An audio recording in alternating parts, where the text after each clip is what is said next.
let's take a look at how to attach the paddle attachment to your KitchenAid stand mixer. So this is the paddle attachment if a recipe calls for that. And what you're going to want to look for here, firstly, we want to unplug because we do not want this thing to run while we are using it. You also want to raise up the mixer. I'm using the artisan mixer here specifically. It's not going up, just make sure that you've released the little catch on the side. So it's going to come up like that. It's unplugged, and what we're looking for is the little peg on the side of this, and we want to find the little opening or groove on the side here. And we want to align those two so that the peg and that opening line up with each other.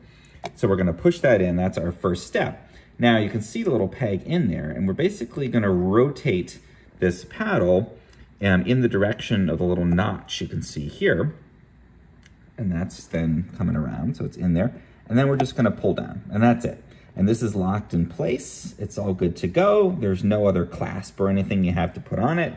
And then we're just gonna go ahead and lower this back down. We can plug the stand mixer back in.